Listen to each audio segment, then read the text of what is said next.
Welcome to Strong, Confident, and Informed, the podcast where we go beyond surface level fitness advice and actually help you understand what's driving your results. I'm Danielle Lemoyne, an online fitness coach who helps women build strength, lose fat, and most importantly, stay consistent without constantly starting over. Each month, I host a deeper coaching style training for my clients, and this podcast is where I bring those conversations to you. So, if you've ever felt like you know what to do but struggle to actually follow through, you're in the right place. Let's get into today's episode. Today, we're talking about the cost of self-negotiation. And I think this is one of the most important conversations that we can actually have when it comes to real lasting progress with your health and fitness and even your confidence. Because the truth is, most people don't fail because they don't know what to do, right? We've talked about that lots. But most people fail because somewhere between knowing and doing, they actually start negotiating with themselves. They'll say things like, I'll do it tomorrow. I'm too tired today. The week is busy, so I'm going to restart next week, right? We've kind of said some of these things. Some of the ones I hear all the time already went off track, so I may as well just enjoy the weekend and reset on Monday. I know I said I'd go for a walk, but I don't really feel like it. I know I planned that meal, but I'm just going to wing it. And on the surface, these moments can feel small, they can feel harmless, and they can even feel justified sometimes. But if we look at it over time, those little negotiations, they add up. They start affecting your actions. They affect your consistency. They affect your results. And maybe most importantly, they actually affect the way you see yourself. So in this call, I'm going to break some things down. I want to break down what self-negotiation actually is, why we do it, why it keeps people stuck, the difference between self-negotiation and intentional adjustment, and how to start rebuilding self-trust so you can actually follow through more consistently without relying on motivation all the time. This isn't going to be just a try harder type of conversation, okay? This is more of that deeper conversation about your behavior, your identity, and self-leadership, because when you understand what's happening beneath the surface, it becomes much easier to change it. So let's start by defining it, what self-negotiation actually is. Self-negotiation is when you make a plan, a commitment, or a decision ahead of time, and then in the moment, you start talking yourself out of it. It's that internal back and forth where the version of you who made the plan and the version of you has to execute the plan are no longer aligned. And usually in the moment version wins. And that's why this is so important, because success in health and fitness is not usually built on one gigantic heroic action. It's built on a lot of those ordinary moments where you're either following through or you talk yourself out of what you said mattered. So self-negotiation can sound like, I'll skip one workout. It's not a big deal. I deserve a treat because today was stressful. I didn't sleep perfectly, so maybe I shouldn't train. I don't have time to do the full workout, so I won't do anything. And again, sometimes a change in plan is valid. We know that. Sometimes rest is needed. And sometimes life is genuinely full. But that's not what I'm talking about here, okay? I'm talking about the pattern where the default response to discomfort, inconvenience, tiredness, overwhelm, or imperfection is to back out of your own commitment that you made. That is self-negotiation. And the problem is not just the missed workout or the extra snack or that skipped walk that you had. The problem is the repeated message underneath it. My word to myself does not mean much, is what you're saying. And that has a cost. So why does this matter more than people think? A lot of people think inconsistency is just a time management issue or a motivation issue. but very often it's actually a self-trust issue. Every time you make a plan and don't follow through, your brain is gathering evidence. Your brain is always paying attention to the patterns. It notices what you say matters, what you actually do, how often those two things match. And when they don't match consistently, something starts to happen internally. You begin to trust yourself less. Not always consciously, but you feel it. You hesitate when you set goals because part of you doesn't believe you're going to follow through. You feel frustrated with yourself because you know what to do, but you're not doing it consistently. You start each week with good intentions, but little confidence. You may even stop setting meaningful goals because it feels safer than disappointing yourself again. This is why self-negotiation is so expensive, because the cost is not just physical results. The cost is loss of momentum, loss of confidence, loss of self-trust, more guilt, more overthinking, more starting over, and then often a deeper belief that something is wrong with you. But usually something is not wrong with you. Usually you've just been stuck in a cycle where you keep outsourcing your decisions to your feelings in the moment. And feelings are real, but they're not always reliable decision makers. So why do we self-negotiate in the first place, right? This is where I want to go a little bit deeper here, because if we don't understand the why, we usually default to shame, and shame does not create that sustainable change. So there's a few common reasons people self-negotiate with themselves.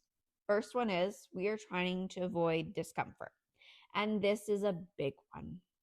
The human brain is wired to seek pleasure, avoid pain, and conserve our energy. So when a workout feels hard, when meal prep feels annoying, when going for a walk feels inconvenient, and when saying no to something feels uncomfortable, the brain starts looking for an easier option. And that's normal. Your brain is not broken for doing this, but if you let your brain make every decision based on immediate comfort, it will almost always choose the path of least resistance. And the path of least resistance rarely leads to the results you want. So one of the biggest mindset shifts here is this: discomfort is not automatically a sign to stop. Sometimes discomfort simply means you are in the part where growth requires effort. The second one, we confuse emotional state with capacity. And this is huge.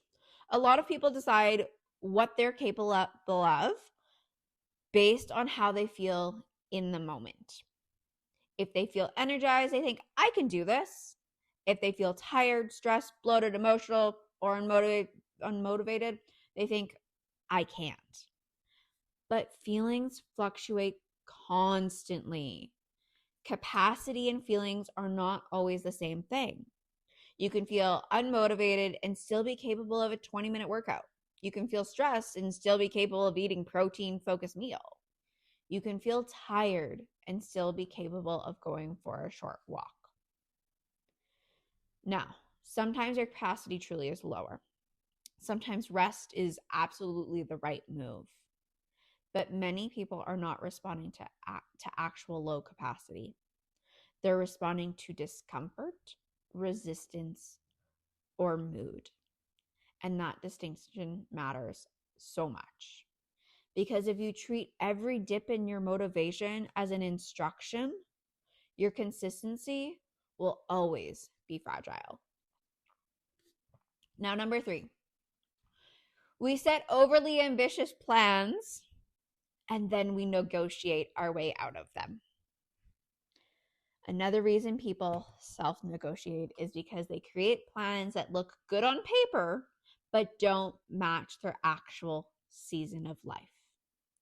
They'll try and commit to 6 workouts a week, perfect meal prep, 10,000 steps a day, no matter what, no treats, making sure we're up early in the morning, having lots of structure.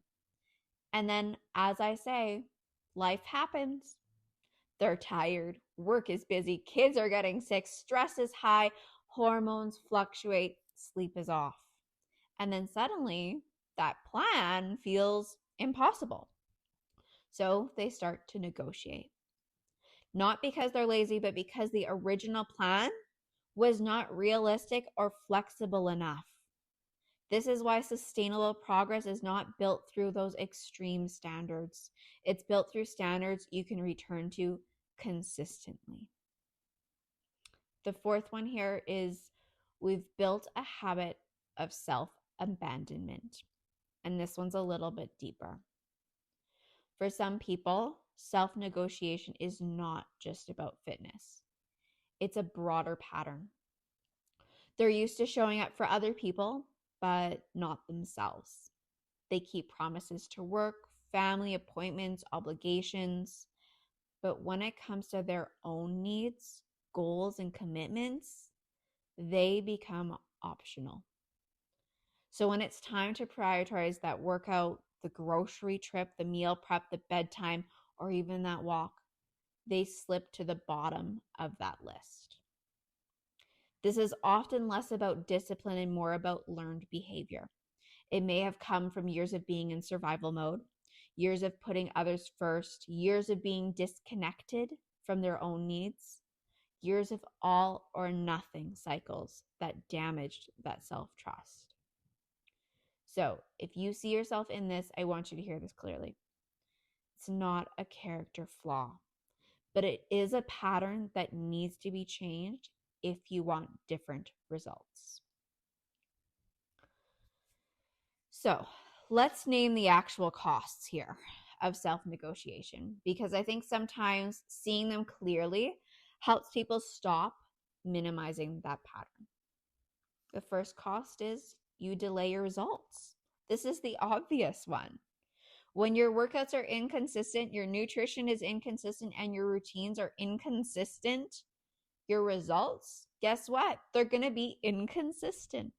Not because your body is failing you, but because the inputs are too inconsistent to create strong momentum. Fat loss requires repeated behaviors. Strength gain requires repeated behaviors. Better energy, better digestion, more confidence, better habits. All of it requires repetition. Self-negotiation interrupts repetition. And without repetition, progress stays slower than it needs to be. Cost number 2, you create decision fatigue. Every time you redecide what you already decided, you're wasting mental energy. If every workout, every meal, every walk, every bedtime becomes a debate, you burn yourself out mentally. That's part of why people feel like health and fitness is so exhausting. It's not always the actions themselves. It's the constant internal argument before the action. One of the most powerful things you can do is reduce the number of decisions you need to make in the moment. Because the more often you leave things open for debate, the more likely you are to negotiate. Cost number 3, you weaken self-trust. This is the deepest cost. Self-trust is built when your actions consistently match your intentions. Not perfectly, but enough that you begin to believe, I do what I say I'm going to do. And that belief changes everything. You show up differently. You make decisions faster. You stop overthinking as much. You stop needing a perfect Monday, and you become more stable and less reactive. But the opposite is also true. When you constantly back out of your own commitments, you start building evidence for the opposite story. I always fall off. I can never stay consistent. I start strong, but I don't finish. I'm not disciplined. I can't trust myself around food. I'll probably just quit again. Those beliefs are not random. They are often built from repeated experiences of self-negotiation. Cost number 4, you stay stuck in guilt and restart cycles. And this is such a common cycle. You negotiate, then you feel guilty, then you try and make up for it. Then you become overly strict. Then that strictness becomes hard to maintain. And then you negotiate again. Then you feel like you have to restart. And that cycle keeps people emotionally exhausted. And it also creates the illusion that the answer is always a better plan. But often the answer is better follow through, better flexibility, and a healthier relationship with the inevitable imperfect days.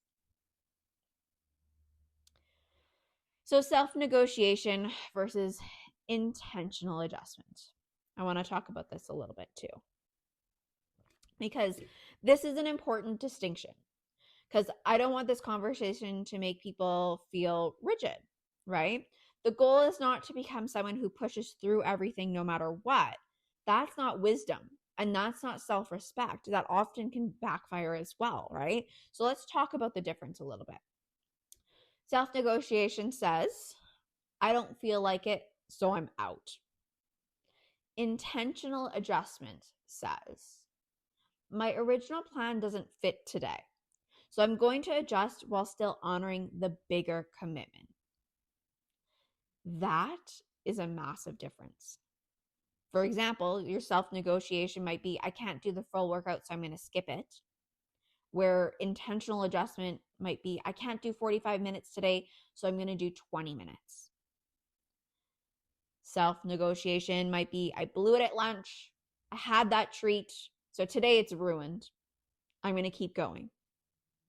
Intentional adjustment, lunch wasn't ideal, but dinner is another chance to support my goals. Self-negotiation, I'm too tired to do anything.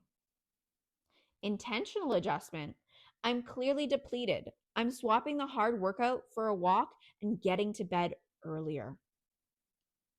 Self-negotiation abandons the goals. Intentional adjustment protects the goal while adapting the method. And that's what mature consistency looks like. It's not perfection, it's not forcing things, and it's not extremes. Consistency is not doing the ideal plan every single time, okay? It's staying connected to the plan even when you need to modify it. So let's talk a little bit about the psychology behind why small negotiations matter. And I want to go deeper here because this is where behavior change really starts to click, okay?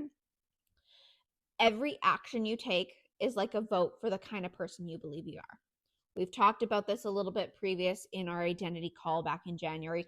If you haven't listened to that one yet, I highly, highly recommend it. It is in the resource hub. Go ahead and take a listen after this.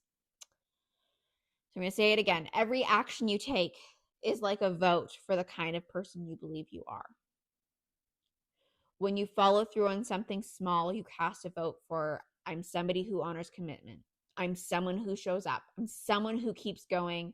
I'm someone who takes care of myself. And when you constantly negotiate your way out of those things, you cast votes in the opposite direction. And this is why small actions matter so much. Not because one walk is going to change your body, and not because one breakfast transforms your entire health, and not because one missed workout ruins entire progress, right? But because those repeated actions shape your identity. And identity drives your future behaviors. This is why people often underestimate the power of doing the small thing they said they would do. That 10-minute walk, the protein at breakfast, that bedtime routine, packing a lunch, a modified workout when you can't get the full thing in. These are not small in the context of identity. These are reps, and every rep counts. So, common places self-negotiation shows up. Let's talk about this a little bit. We've hinted up on a few things, but I want to bring this section in because it helps people see themselves a little bit more sometimes. Usually self-negotiation shows up in those predictable places. So your workouts, let's think about that. I'll skip today and I'm going to double up tomorrow or back to back the next day.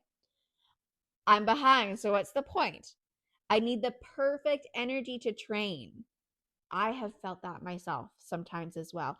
But instead, I don't self-negotiate. I tell myself I had a plan and I'm sticking to it. Nutrition. I already had one off-plan meal, so today's ruined. I'll start tracking again next week. I've heard that one lots. I deserve this because I had a hard day. This is often very emotional. Steps and movement. I don't have time for a full walk, so I won't go.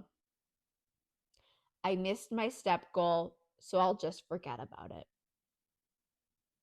Sleep and recovery. I'll stay up late tonight and fix it tomorrow. That's tomorrow's problem. I know sleep matters, but I just want downtime. I don't think I have enough fingers on my hands and toes to say how many times I have heard that. And I have felt that myself. I know sleep matters, but I just want downtime. Weekends or travels and social events. Let's talk about that one. What are some common things? I'll just enjoy myself now and I'll be good later. Oh, this week doesn't count. I can't be consistent when life is busy. A lot of people think their issue is that life keeps throwing them off, you guys. But often the bigger issue is that they don't have a framework for staying anchored when life is not ideal. And that's exactly what we want to build. So how do we stop negotiating with ourselves all the time? Okay, so let's move into that strategy side of things, because awareness is not enough. We can be aware of it, but we need the practical tools to actually change. So here's your first strategy. Decide in advance what is non-negotiable.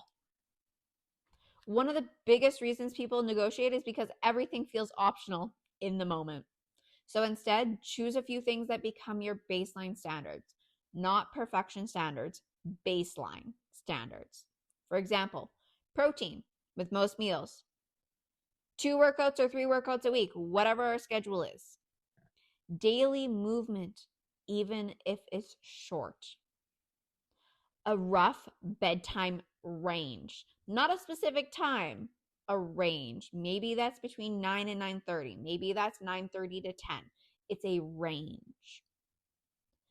Getting back on track with the next meal, not the next day.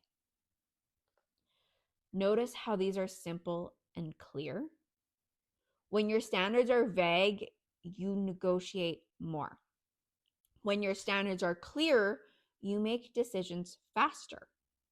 A question I would ask you guys as well is, what are the 3 things that need to remain true even in a busy week? So what are those 3 things that need to remain true even in a busy week? That question can change everything, because consistency is built around what stays, not around what's ideal. Strategy number 2. Stop making the ideal the minimum. This is one of the biggest reasons people fall off. They set the bar at the ideal version. The full workout, the perfect meal, the exact macros, the long walk, the perfect morning. And when that ideal isn't available, they do nothing. Instead, create these 3 levels. A green light day. This is your ideal day. You have time, energy, and capacity. A yellow light day. This is a normal, imperfect day.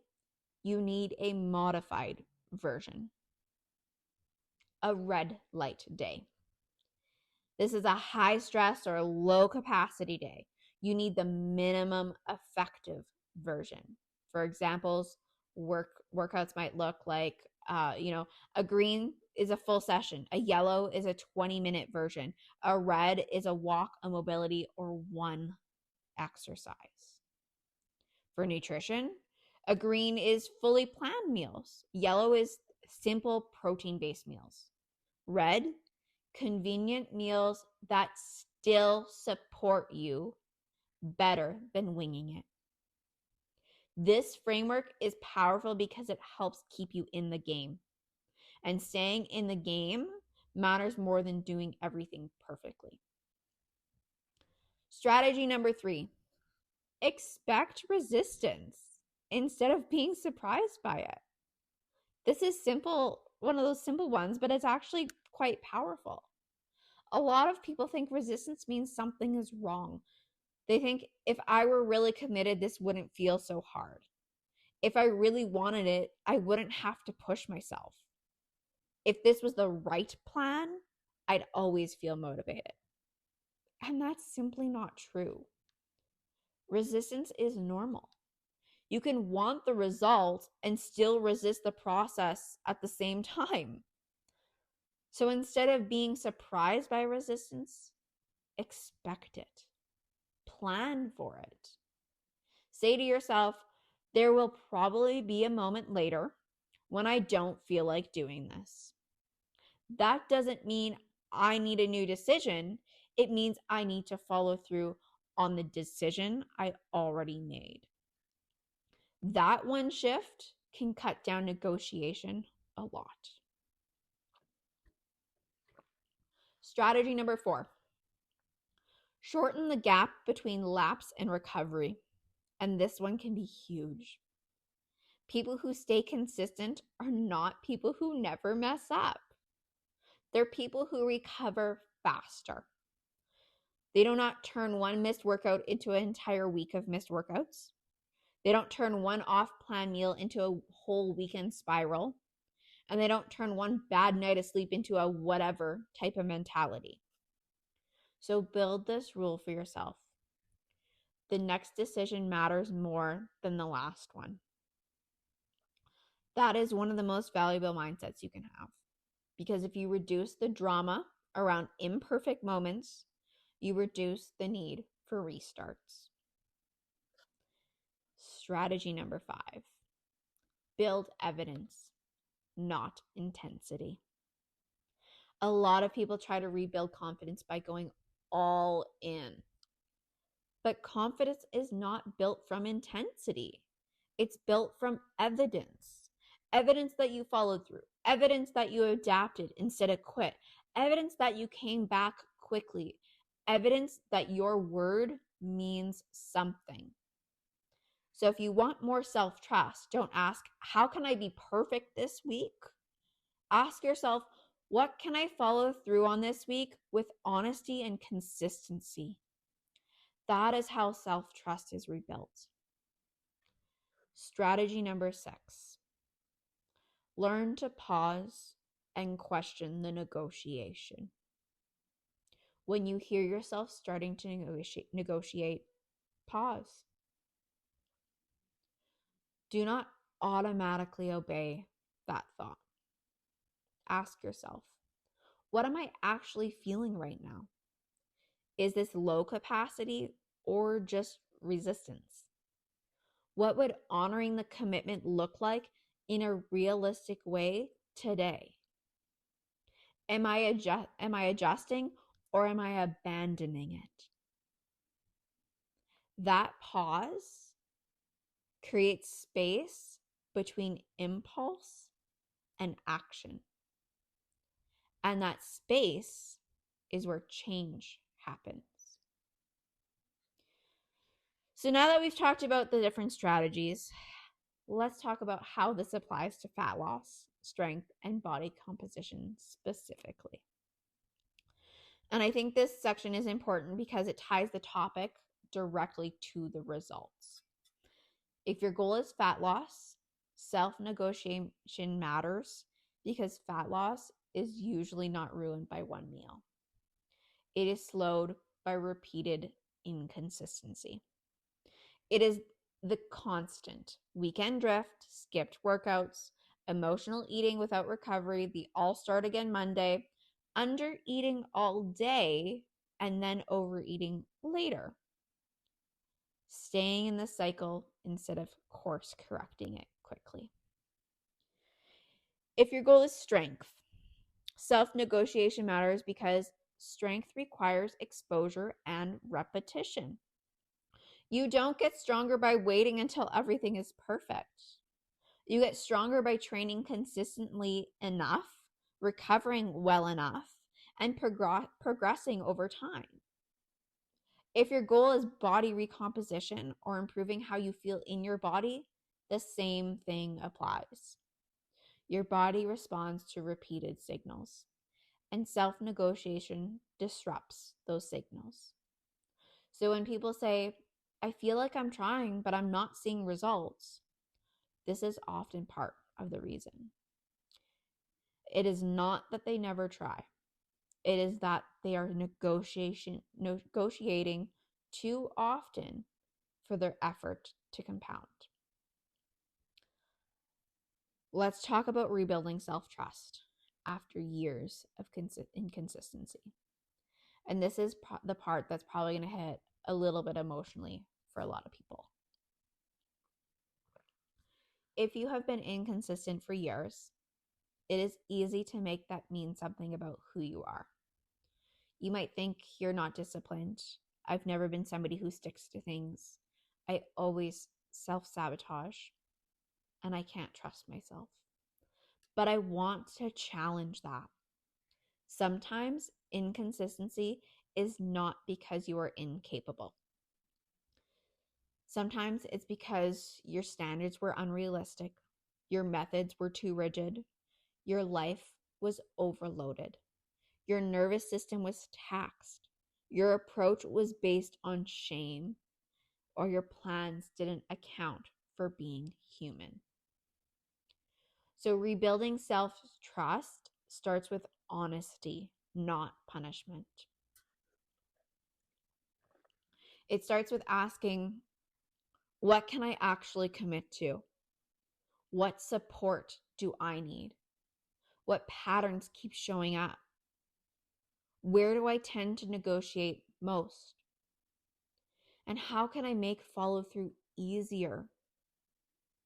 Self-trust is not rebuilt by making bigger promises.